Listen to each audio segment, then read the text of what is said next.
అందరికీ షలోమ్. ఎస్తేరు 2 విందులు ఎందుకు నిర్వహించింది అనే వాటి గురించి ఇప్పుడు చూద్దాం. ఇంకా మొర్దెకై గురించి, ఆయన యొక్క గొప్పదనం గురించి ఈరోజు మనం చూద్దాం. ఇలాంటి విషయాలు మీరు తెలుసుకోవాలనుకుంటే నా ఛానల్ని సబ్స్క్రైబ్ చేయండి. ఎస్తేరు గ్రంథంలోని హమాను యూదు ప్రజలను నిర్మూలించమని రాజును ఏ విధంగా కోరాడు అనే దాని గురించి మనం ముందు వీడియోలో తెలుసుకున్నాం. 3 రోజుల ఉపవాసం మరియు ప్రార్థనల తర్వాత ఎస్తేరు రాజు వద్దకు వెళ్లి అతనిని మరియు హమానును తాను ఏర్పాటు చేసే విందుకు రమ్మని ఆహ్వానించడం అనేది జరిగింది. కానీ ఆమె హమానును వెంటనే నిందించడానికి బదులుగా ఆమె వారిని మరొక విందుకు ఆహ్వానిస్తుంది. ఆమె చివరికి 2వ విందు వద్ద మాత్రమే హమానుపై నింద మోపింది. ఎస్తేరు ఎందుకు 2 సార్లు విందుకు ఆహ్వానించింది అనే వాటి గురించి కొన్ని వివరణలు మనం చూద్దాం. మొదటి విందు సమయంలో ఎస్తేరు యూదుల ప్రార్థనలు, ఉపవాసాలు మరియు పశ్చాత్తాపం అంగీకరింపబడినట్లు ఇంకా ఎటువంటి సూచన చూడలేదని కొందరు వివరిస్తున్నారు. కాబట్టి ఆమె తన అభ్యర్థనను చేయడానికి బదులుగా మరుసటి రోజు రాజు మరియు హమానును విందుకు ఆహ్వానించింది. మొదటి రోజు విందు జరిగినప్పుడు ఎటువంటి సూచన కూడా ఆమెకు కనిపించలేదు. కాబట్టి మరి ఒక విందు ఆమె చేయడం అనేది జరిగింది. మరి ఒక విందుకు ఆహ్వానించడం అనేది జరిగింది. మరుసటి రోజు రాజు మొర్దెకైని సత్కరించాడని ఆమె చూచినప్పుడు వారి ప్రార్థనలకు సమాధానం లభించిందని ఆమె గుర్తించింది. మరియు 2వ విందులో తన ప్రణాళికను కొనసాగించింది. అందువల్ల ఆ సంఘటనకు మరియు ఆమె ఆరోపణకు మధ్య కొంత దూరం ఉంచాలని ఎస్తేరు నిర్ణయించుకుంది. రాజు ఆజ్ఞ లేకుండా రాజు దగ్గరికి ఎవరూ కూడా వెళ్ళకూడదు, ఆయన మందిరంలోకి ప్రవేశించకూడదు. అలాంటి సమయంలో ఎస్తేరు మొర్దెకై మాటలను బట్టి ఆమె మరణానికి కూడా భయపడకుండా వెళ్ళడం అనేది జరిగింది. ఎందుకంటే హమాను ఇశ్రాయేలు ప్రజలందరినీ కూడా చంపేయాలని ఒక ఆజ్ఞను తీసుకుని వచ్చినప్పుడు రాజు ఆజ్ఞ లేకుండా ఎవరూ కూడా రాజు నొద్దకు వెళ్ళకూడదు అని ఎస్తేరు చెప్పినప్పుడు మొర్దెకై ఎస్తేరుతో, నీవు ఈ సమయమందు ఏమీ మాట్లాడక మౌనంగానున్న ఎడల యూదులకు సహాయమును విడుదలయు మరి ఒక దిక్కు నుండి వచ్చును గాని నీవును నీ తండ్రి ఇంటి వారును నశించెదురు అని మొర్దెకై ఎస్తేరుతో చెప్పడం అనేది జరిగింది.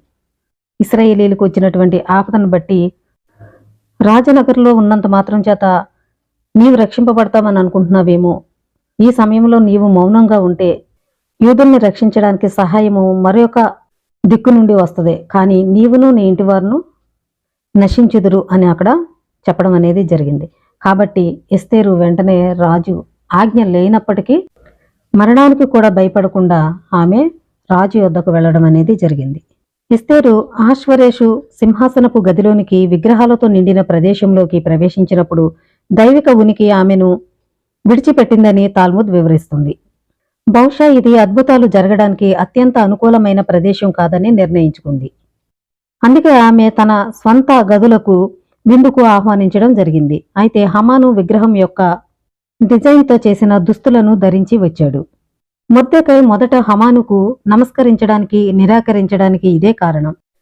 అయితే మరుసటి రాత్రి మొర్దెకైని రాజు గుర్రంపై తీసుకువెళ్లిన వెంటనే హమాను విందుకు తీసుకురాబడ్డాడు. కాబట్టి ఆ సమయంలో ఎస్తేరు రాజుకు తన నిజమైన అభ్యర్థనను చేసింది మరియు హమాను తనకు మరియు తన ప్రజలకు వ్యతిరేకంగా కుట్ర పన్నాడని ఆరోపించింది. హమానును ఓడించాలంటే ముందుగా రాజులో అసూయను, హమానును అవమానాన్ని నెమ్మదిగా రేకెత్తించాలని ఎస్తేరుకు తెలుసు. మొదట విందుకు ఆహ్వానించినప్పుడు ఎస్తేరు రాజును తన ప్రధాన అతిథిగా, హమానును అదనపు అతిథిగా ఆహ్వానించింది. ఆమె మాటల్లో మనం దీనిని చూడవచ్చు. రాజుకు ఇష్టమైతే నేను రాజు కోసం ఏర్పాటు చేసిన విందుకు రాజు మరియు హమానును ఈ రోజు రండి అని చెప్పడం జరిగింది. అయితే 2వ విందుకు ఆమె ఆహ్వానించే విషయం వచ్చినప్పుడు ఎస్తేరు రాజు మరియు హమాను నేను వారికి ఏర్పాటు చేసిన విందుకు రండి అని చెప్పింది. అంటే ఇక్కడ హమానుకు మరియు రాజుకు సమాన హోదా ఇచ్చింది. ఇది ఒకవైపు హమానుకు అహంకారాన్ని, మరోవైపు రాజుకు అసూయ మరియు అవమానాన్ని రేకెత్తించింది. 2 సార్లు కూడా ఎస్తేరు 2 విధాలుగా అక్కడ చెప్పడం అనేది జరిగింది. వారిద్దరిని ఆహ్వానించినప్పుడు రాజు అతనితో పాటు హమానుకి కూడా సమాన హోదా ఇచ్చినందుకు ఆయన అసూయ చెందుతాడు, అప్పుడు ఆమెను హమానును చంపేస్తాడని ఎస్తేరు అనుకుంది. ఈ విధంగానైనా యూదులు రక్షింపబడతారు అని ఆమె అనుకోవడం జరిగింది. అయితే మొదటి విందు తర్వాత ఏమీ జరగలేదు. ఆమె తన నిర్ణయాన్ని మార్చుకుని రాజును హమానును 2వ విందుకు ఆహ్వానించింది. ఈసారి అది పనిచేసింది. ఈ విధంగా ఎస్తేరు రాజు ఆజ్ఞ లేకుండా కూడా ఇశ్రాయేలీల్ని కాపాడాలన్న ఉద్దేశంతో ఆమె ప్రాణాన్ని కూడా పణంగా పెట్టి అక్కడ వెళ్ళడం అనేది జరిగింది. ఆదార్ 12వ నెల 13వ తారీఖున యూదులను జయించగలమని వారి పగవారు నిశ్చయించుకున్న దినముననే యూదులు తమ పగవారి మీద అధికారం పొంది వారిని జయించడం అనేది జరిగింది. హమాను ఏ విధంగా యూదులందరినీ చంపేయాలనుకున్నాడో అదే రోజు హమాను చనిపోవడం జరిగింది. ఆయన ప్రజలు, ఆయన కుమారులు 10 మంది కూడా చనిపోవడం జరిగింది. షూషాను నందున్న యూదులు ఆ మాసమందు 13వ దినమందును 14వ దినమందును కూడుకొని 15వ దినమందు నెమ్మది పొంది విందు చేసుకొనుచు సంతోషముగా నుండిరి. కాబట్టి ప్రాకారములు లేని ఊళ్లలో కాపురమున్న గ్రామస్తులైన యూదులు ఆదారు మాసము 14వ దినమందు సంతోషముగా నుండి అది విందు చేయదగిన శుభదినమనుకుని ఒకరికొకరు బహుమానములను పంపించుకొనుచూ వచ్చిరి. మొర్దెకై ఈ సంగతులను గూర్చి రాజైన అహష్వరేషు యొక్క సంస్థానములన్నిటికీ సమీపముననేమి దూరముననేమి నివసించియున్న యూదులందరికీ పత్రికలను పంపి యూదులు తమ పగవారి చేత బాధపడక నెమ్మది పొందిన దినములనియు వారి దుఃఖములు పోయి సంతోషము వచ్చిన నెల అనియు వారు మూల్గుట మానిన శుభదినమనియు ప్రతి సంవత్సరము ఆదారు నెల యొక్క 14వ దినమున 15వ దినమున వారు ఆచరించుకొనుచు విందు చేసుకొనుచు సంతోషంగా నుండి ఒకరికొకరు బహుమానములను దరిద్రులకు కానుకలను పంపదగిన దినములనియు వారికి స్థిరపరిచెను. ఆదార్ 14వ తారీఖున 15వ తారీఖున వారు విందు చేసుకుని సంతోషంగా బహుమతులు ఇచ్చుకోవడం, ఇంకా పేదలకి కానుకలు ఇవ్వడం సంతోషకరమైన దినములని వారికి స్థిరపరచడం అనేది జరిగింది. అప్పుడు యూదులు తాము ఆరంభించిన దానిని మొర్దెకై తమకు రాసిన ప్రకారము నెరవేర్చుదుమని ఒప్పుకొనిరి.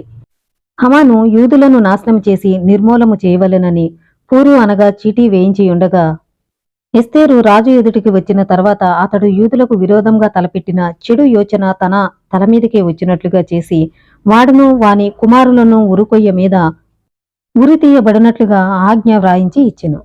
కావున ఆ దినములు పూరు అను పేరును బట్టి పూరీము అనబడెను. హమాను ఏ విధంగా అయితే వారిని చంపాలనుకున్నాడో రాజు దగ్గర నుంచి ఒక ఆజ్ఞను ఏ విధంగా తీసుకొచ్చాడో అదే రాజు చేత వారు మరణించడానికి ఒక ఆజ్ఞ ఇవ్వడం అనేది రాజు చేశాడు. వారిని చంపాలనుకున్న రోజే హమాను అతని కుమారులు కూడా చనిపోవడం జరిగింది. కాబట్టి ఇశ్రాయేలీలు ఆదార్ అనేటువంటి ఈ 12వ నెలలో 14వ దినము 15వ దినము వారు సంతోషంగా ఈ పండుగను ఆచరించడం అనేది జరుగుతుంది. యూదులు ఈ 2 దినములను గూర్చి వ్రాయబడిన ప్రకారము ప్రతి సంవత్సరము వాటి నియామక కాలములను బట్టి వాటిని ఆచరించదమనియు ఈ దినములు తరతరములుగా ప్రతి కుటుంబంలోనూ ప్రతి సంస్థానంలోనూ ప్రతి పట్టణంలోనూ జ్ఞాపకము చేయబడినట్లుగా ఆచరించదమనియు పూరీము అను ఈ దినమును యూదులు ఆచరింపకయు తమ సంతతి వారు వాటిని జ్ఞాపకముంచుకొనకయు మానకుండునట్లు నిర్ణయించుకొని ఆ సంగతి మరిచిపోకుండునట్లు తమ మీదను తమ సంతతి వారి మీదను బాధ్యతగా ఉండునని ఒప్పుకొనిరి. ఇలాగున ఎస్తేరు యొక్క ఆజ్ఞ చేత ఈ పూరీము యొక్క సంగతులు స్థిరమై గ్రంథములో వ్రాయబడిను. ఇశ్రాయేలీల పట్ల హాని తలపెట్టిన వారికి తిరిగి వారి మీదకే ఆ కీడు వచ్చేలాగా తండ్రి చేయడం అనేది జరిగింది. కాబట్టి హమాను ఏ విధంగా ఆలోచించాడో, ఏ విధంగా యూదుల్ని అంతం చేయాలనుకున్నాడో అదే విధంగా అతనికి తిరిగి రావడం జరిగింది. అతని కుమారులకి కూడా అదే విధంగా జరిగింది. కాబట్టి ఇశ్రాయేలీలందరికీ కూడా ఎస్తేరు మొర్దెకై కూడా ఈ యొక్క ఆజ్ఞ ఇవ్వడం జరిగింది. ప్రతి సంవత్సరం ఆదారు నెలలో 14, 15 తారీఖున ఈ యొక్క పూరీము పండుగ ఆచరించాలి అని అక్కడ ఆజ్ఞ రాయించి అందరికీ ఇవ్వడం అనేది జరిగింది. కాబట్టి ప్రతి సంవత్సరం కూడా ఇశ్రాయేలీలు ఈ యొక్క ఆదార్ అనేటువంటి 12వ నెలలో పూరీం అనే పండుగ ఆచరించడం అనేది జరుగుతుంది. ఇలాంటి మరిన్ని విషయాలు తెలుసుకోవాలనుకుంటే నా ఛానల్ని సబ్స్క్రైబ్ చేయండి. అందరికీ షలోమ్.